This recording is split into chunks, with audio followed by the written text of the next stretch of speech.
What do I see when I look at these two pieces of wood? On this most unusual feast tonight, instead of a homily per se, full of thoughts and ideas, rather I'd like to lead you in a meditation on the cross.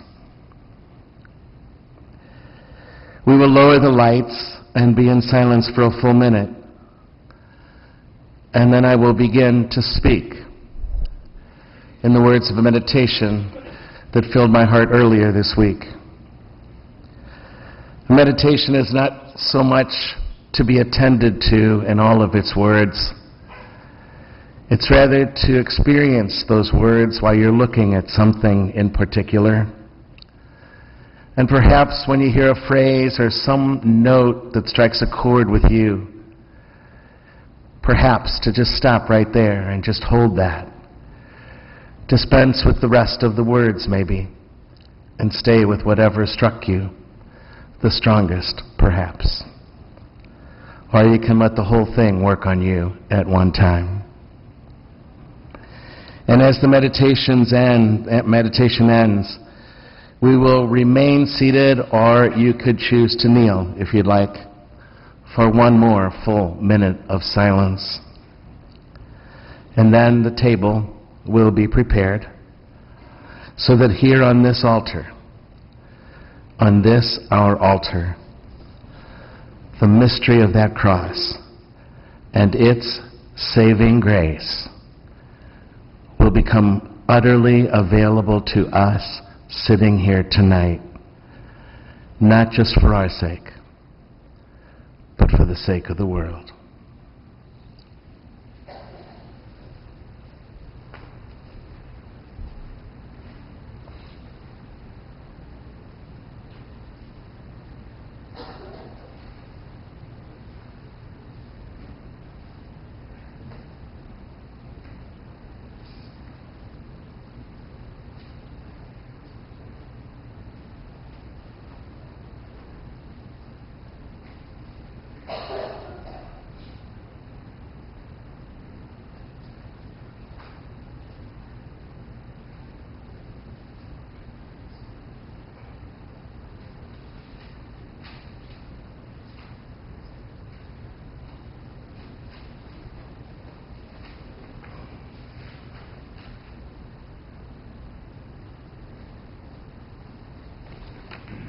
Behold, behold, the wood of the cross, on which is hung our salvation. Oh, come, let us adore.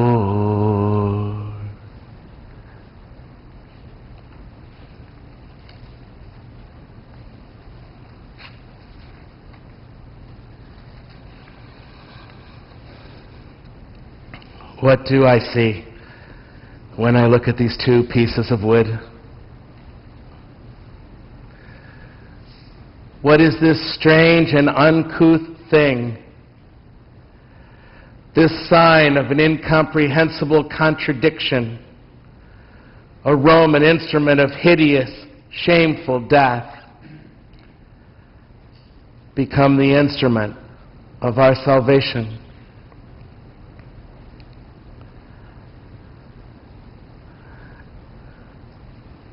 What is this strange and uncouth thing that makes me sigh and seek and die?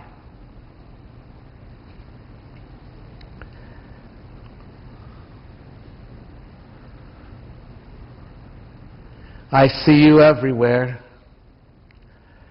I see you in the sanctuary of ancient cathedrals. I see you in the finest churches in all the world, in the tiniest hovel of a home. I see sometimes just two sticks crossed, and also gold and silver and jewels and ceramic. all twisted and turned at the hands of the artist.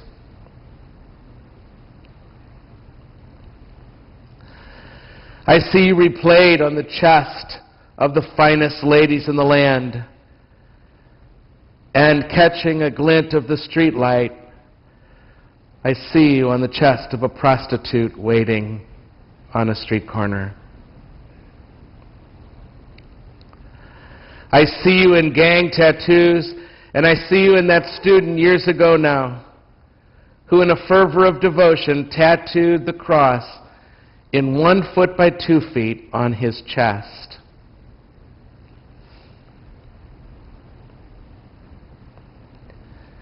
I see you in the broken and breaking lives all around me, a litter of crossed lives.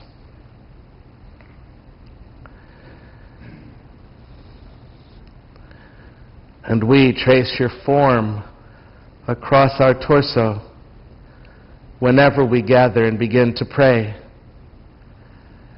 as if to say, I am yours, all of me is yours. Or, I am clear what this life will demand.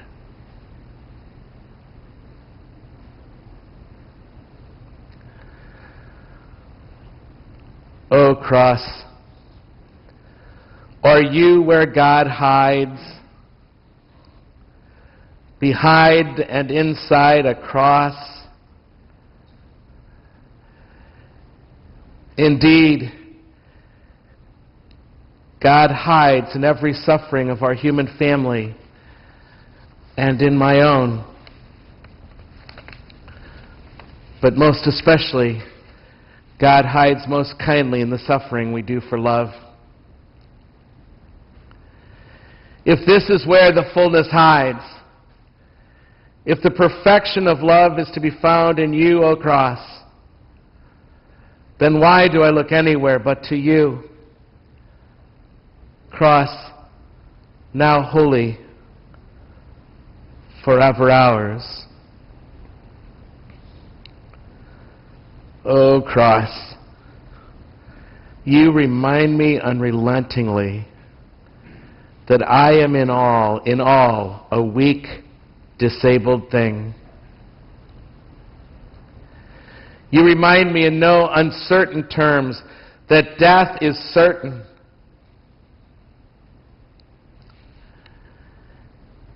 Is it my death I see in these 2 pieces of wood crossed? My own dear end? The dear end of everything I know and love? Or is it his end I see? The one we call Savior of the world.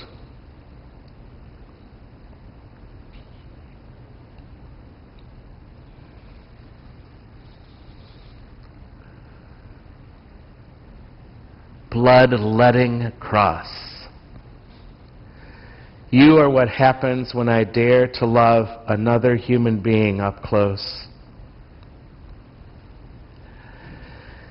You are what happens when I choose to follow Jesus' way. Everyday cross. You are what happens when I decide to keep breathing. You are what happens when I engage in a community's life. You are what happens when I stand up for anybody who is oppressed by another human being, bullied, or by the systems of our day. You are what happens when I speak the truth.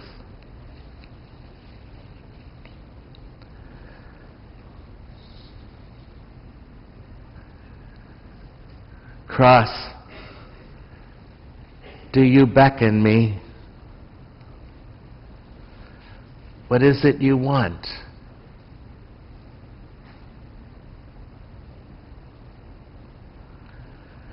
Do you mock my comfort? Do you shatter my complacency? Do you challenge my back-turned unforgiveness? Are you the end, or are you just the beginning? Cross, speak to me.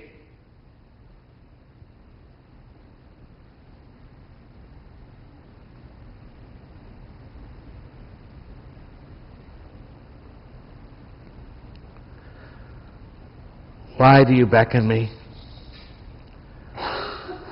What is it you ask of me?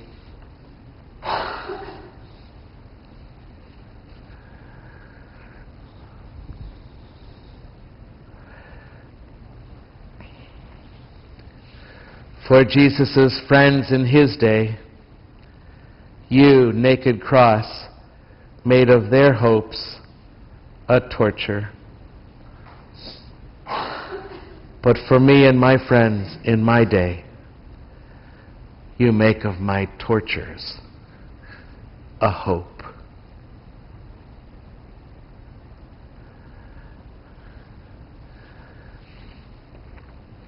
One thing I know, one thing only I know. You are the measure of my love. Unheard of and new.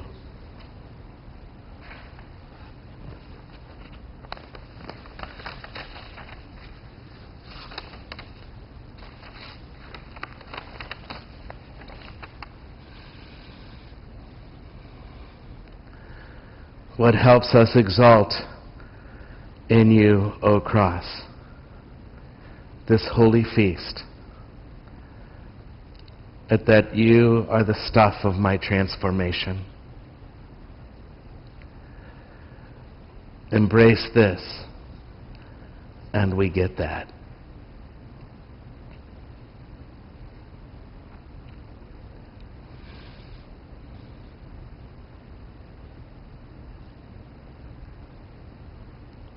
Keeper of our hurts and joys, you are where heaven meets earth. Where heaven meets earth. And the two embrace once and for all.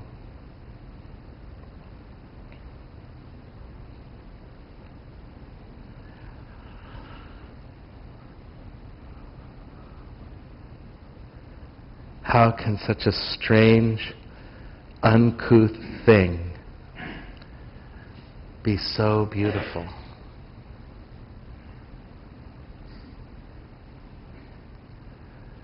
How can such a strange, uncouth thing be so beautiful?